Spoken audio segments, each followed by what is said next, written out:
An iconic character from the early days of WGEM TV has died.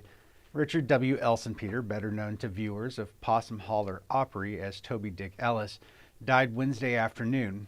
The show ran from 1960 to 1970 on WGEM and featured up-and-coming local musicians, national traveling acts, square dancers, and more.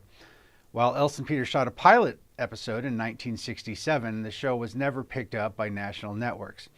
Ever the entertainer, Elsenpeter enthralled generations of children throughout the region with his marionette shows.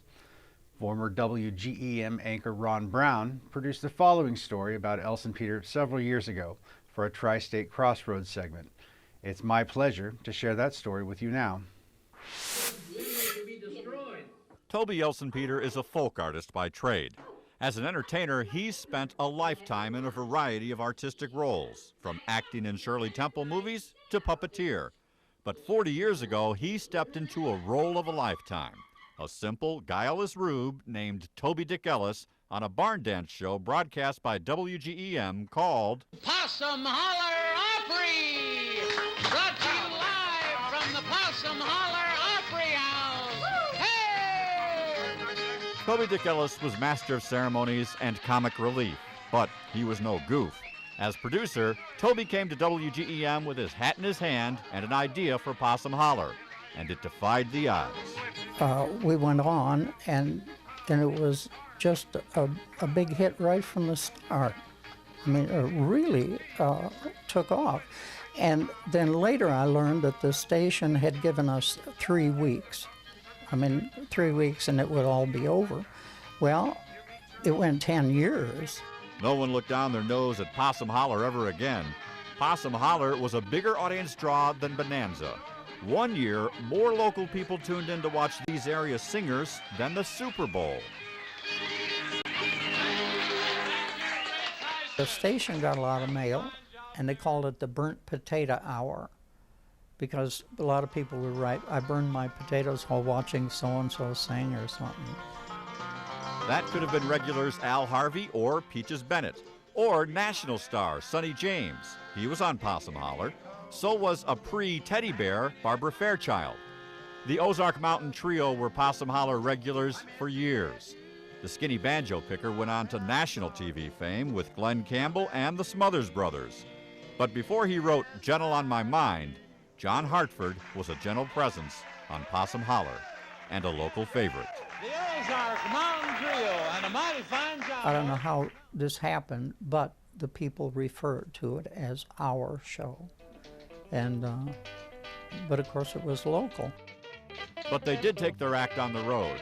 On the strength of Possum Holler Opry, Toby and the crew began opening state fair shows for big-name country stars like Minnie Pearl, Ernest Tubb, Ferlin Husky, Jimmy Dean, Flatt and Scruggs, and an emerging rocker with bad eyesight named Roy Orbison.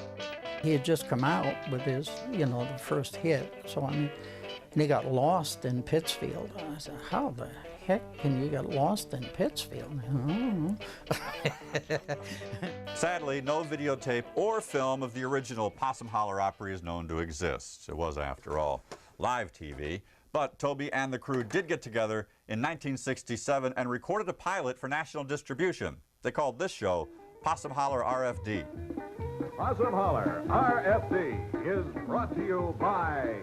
It was basically the same show, but Toby and the Possum crew brought in singing cowboy Rex Allen to star. Rex Allen!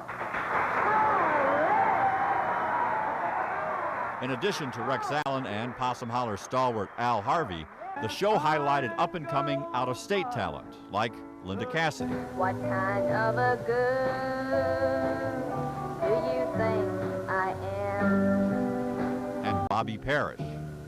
The sheriff in his nightgown. But the hope of a national syndication or a network deal never materialized. Possum Holler RFD never aired anywhere, not even on WGEM, until now. Peekaboo, say little Lola. With no national distributors, Possum Holler would continue to be our show, and our show only, leaving fans to speculate about what would have happened if a network had given it a try for just 3 weeks. It could have turned into a 10-year run. It did, after all, happen before.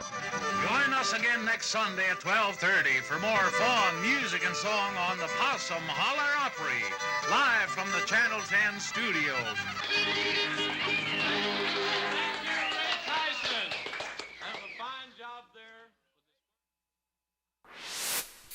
Funeral services for Richard Elsenpeter are pending at the Kurgan Funeral Home in Barry, Illinois. He was 97.